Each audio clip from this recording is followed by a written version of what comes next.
আল্লাহর ওলিদের জীবনী তালাশ করে দেখবেন, আল্লাহর ওলিরা সব সময় গভীর রজনীতে তারা উঠে যেত। গভীর রজনীতে উঠে চোখের পানি ফেলে ফেলে আল্লাহর কাছে বলতো, আল্লাহ আল্লাহ, জীবনে যা করেছি ভুল করেছি, আর গুনাহ করব না। এইভাবে চোখের পানি ফালায় ফালায় যারা কানবে, আল্লাহ পাক তাদেরকে আল্লাহর বান্দা থেকে আল্লাহর বন্ধু বানায় নিবে। জুড়ে বলুন সুবহানাল্লাহ। তো আমরা বন্ধু হতে চাই কি চাই না? আরে বন্ধু তো হয়েছেন খাজা গরিবে নওয়াজ।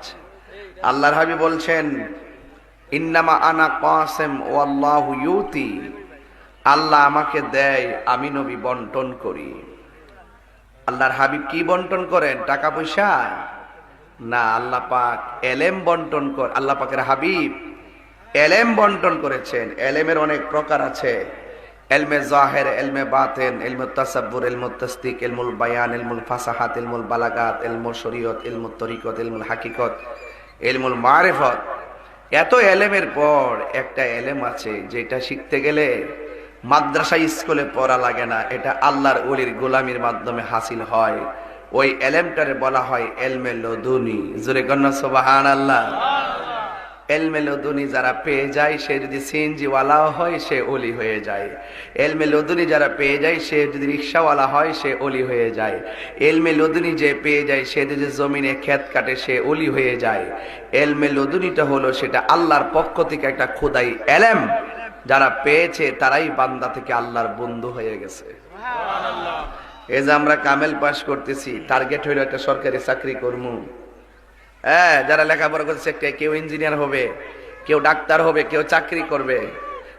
ম্যাক্সিমাম টার্গেট এটাই যে আমি লেখাপড়া করে আমি চাকরি করব, ঠিক কিনা বলেন? কিন্তু আর একটা এলেম, এলমুল লদুনি, এটা অর্জন করতে গেলে একটা স্কুলে যেতে হয়, একটা মাদ্রাসায় যেতে হয়। দাখিল, আলিম, ফাজিল, কামিল, এসএসসি, এইচএসসি ডিগ্রি, মাস্টার্স, আপনি যে লেখাপড়া করতেছেন ইউনিভার্সিটিতে যেতে হচ্ছে, মাদ্রাসায় যেতে হচ্ছে এই জাগতিক লেখাপড়া করার জন্য। আর আপনি যখন ইহকাল পরকালকে বোঝার জন্য শিক্ষা অর্জন করবেন, আপনাকে একটা পাঠশালায় যেতে হবে।